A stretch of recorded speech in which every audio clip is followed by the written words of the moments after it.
Fala galera, sejam muito bem-vindos ao Falatório Pop. Eu sou a Ju, essa é a Vicky e hoje estamos de volta com o quadro Ícones. E o escolhido da vez é ninguém mais, ninguém menos que o rei do pop, ele, Michael Jackson. Então, segue a gente nas outras redes, no Instagram e no TikTok, @falatóriopop, se inscreve aqui no canal, deixa seu like e comenta o que quiser, fica à vontade, que a gente adora ler a contribuição e a opinião de todos vocês. Vamos lá?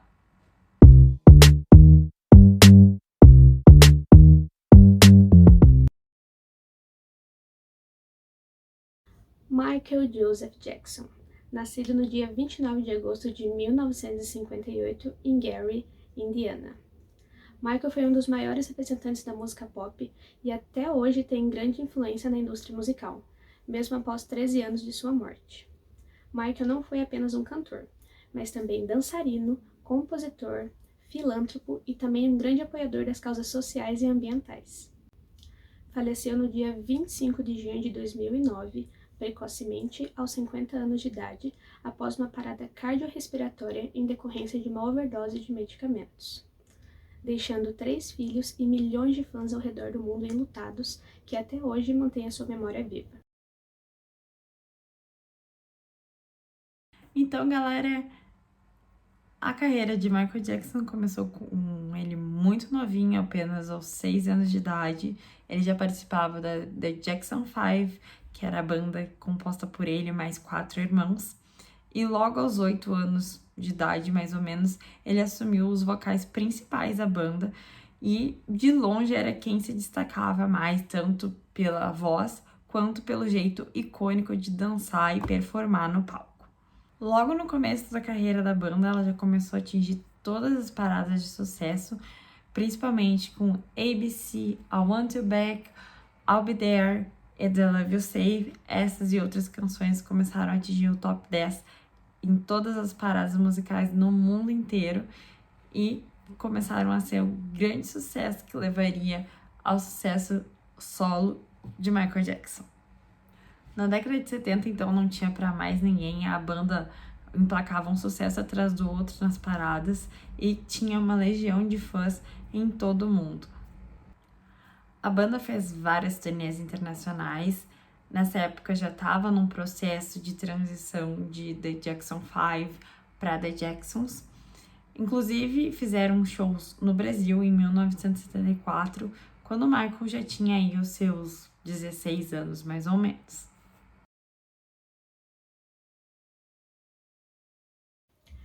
Paralelamente ao The Jackson 5, Michael produziu 4 álbuns solo: Bean, em 1972, Go To Be There, em 1972 também, Music and Me, em 1973 e Forever Michael, em 1975. No ano de 1978, Michael participou da produção The Wiz, que era uma versão do Mágico de Oz, só que somente com atores pretos. Aí ele também conheceu Quincy Jones, que era um produtor musical de renome e que viria no ano seguinte produzir o seu álbum Off the Wall. O álbum faz uma mistura de black music e R&B e tem várias músicas dançantes. Assim, Michael Jackson obteve muito sucesso após o lançamento desse álbum e também ganhou Grammys em algumas categorias, como Cantor de Soul /R&B, Álbum de Soul /R&B e Canção de Soul /R&B com Don't Stop Till You Get Enough. Foram vendidas mais de 7 milhões de cópias de Off the Wall e as músicas que mais se destacaram foram Don't Stop Till You Get Enough, Rock With You, She's Out of My Life e Off the Wall. Sendo esse o seu 5º álbum solo, Michael mostrou de fato para o que veio e passou a caminhar rumo a uma carreira solo brilhante, que o faria ser reconhecido mundialmente pelo título de Rei do Pop.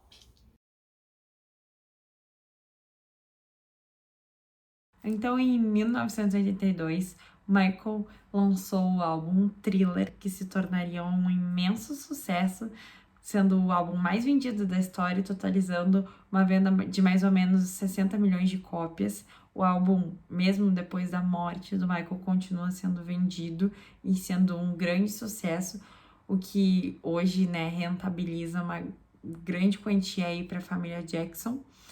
O álbum também levou o Michael a ganhar muitos prêmios em premiações internacionais, incluindo 8 Grammys.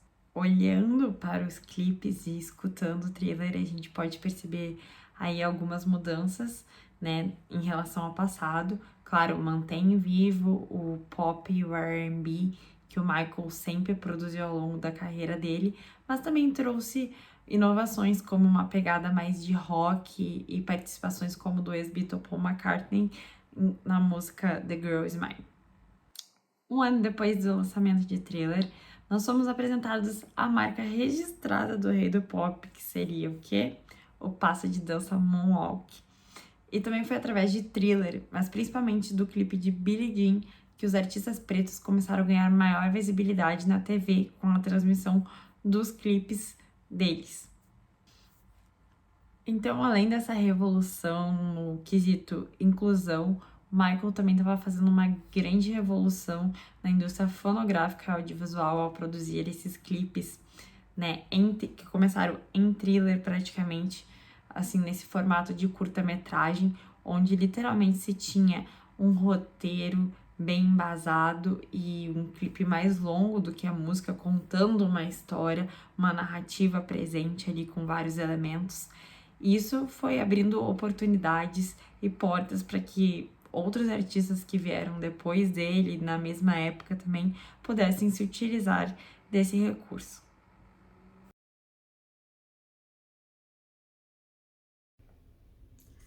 Não é nenhum segredo que Michael Jackson foi um grande apoiador das causas sociais e ambientais.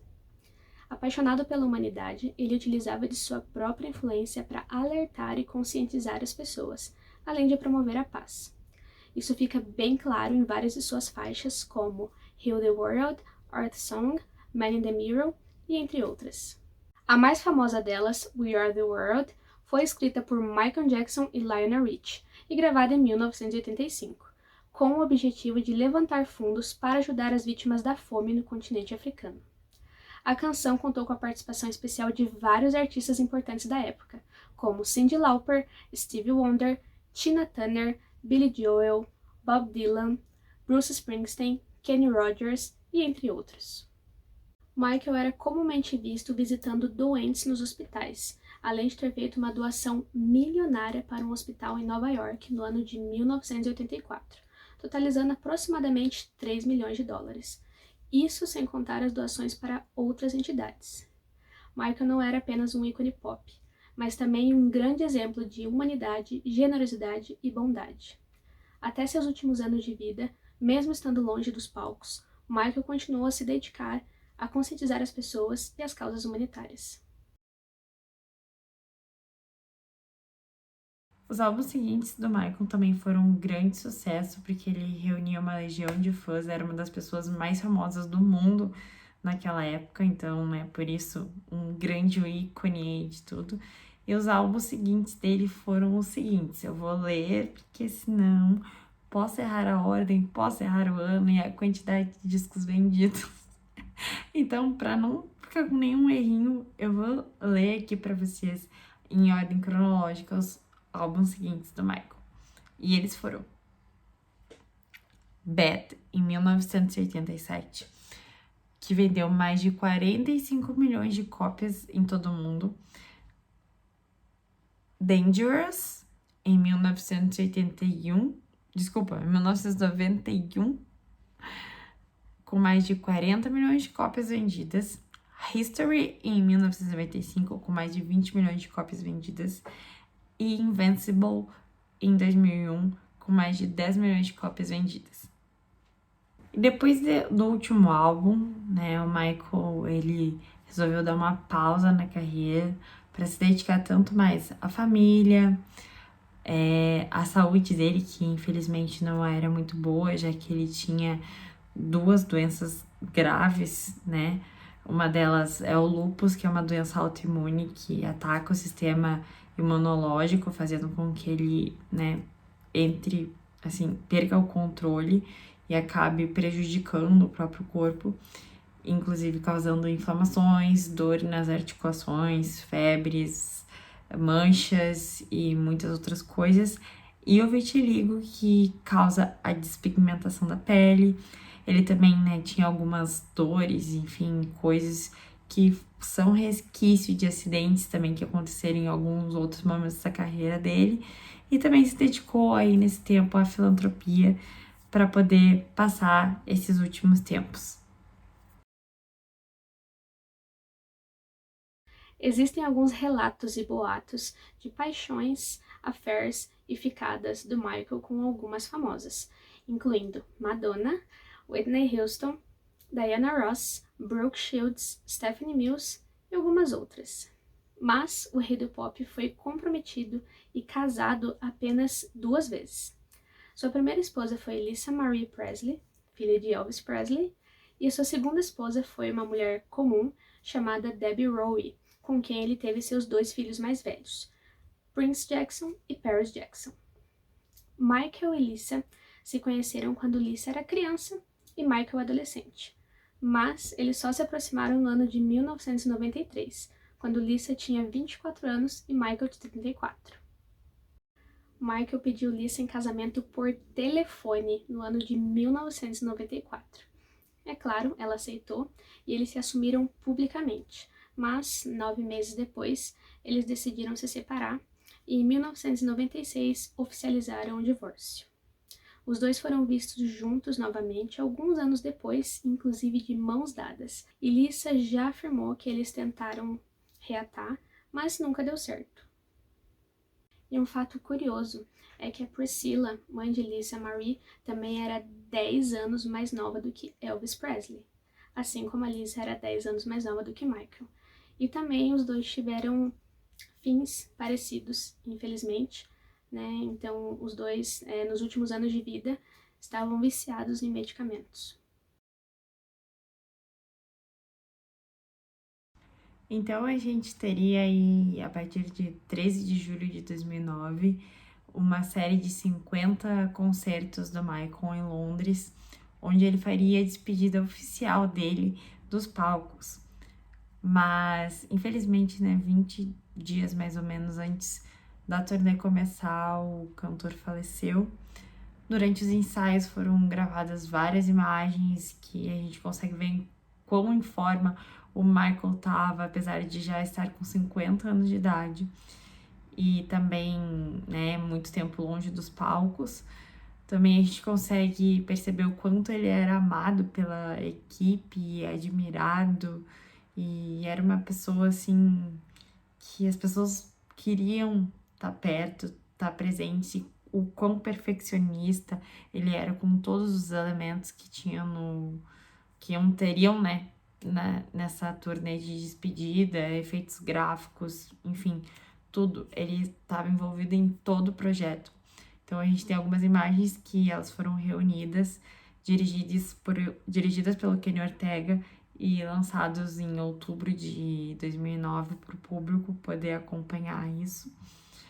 E a gente consegue ver ali um pedacinho de como estava sendo essa preparação para This Is It, que seria incrível. E a gente gostaria muito de ver o Rei do Pop nos palcos de novo. O documentário ele tá disponível para aluguel tanto aqui no YouTube quanto no Google Play. Então, para quem quiser assistir, eu recomendo muito. É muito bacana, é uma experiência incrível. E também foram lançados aí alguns álbuns póstumos, né? Depois da morte do Michael, no caso. O primeiro deles foi em 2010, que o nome era Michael. Depois a gente tem no ano de 2014 o Escape e o Scream em 2017. Todos esses álbuns contaram com participações de outros artistas, como Justin Timberlake, Akon, Janet Jackson, Lenny Kravitz, a própria The Jacksons, que continuava existindo sim nessa época. A gente não sabe, mas a banda dos irmãos do Michael ainda existe.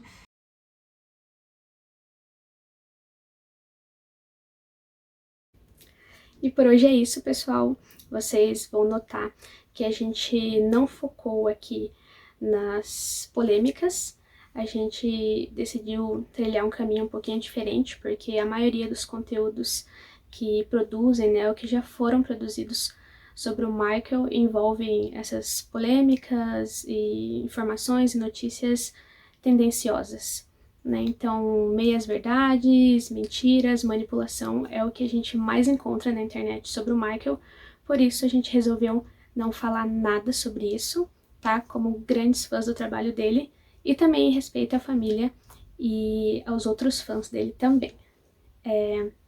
A gente espera realmente que vocês tenham gostado. Se vocês quiserem comentar qualquer coisa aqui, por favor, fiquem à vontade, porque a gente ama quando vocês interagem com a gente e agregam o nosso conteúdo.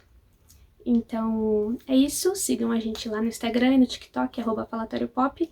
E até mais, gente. Grande beijo.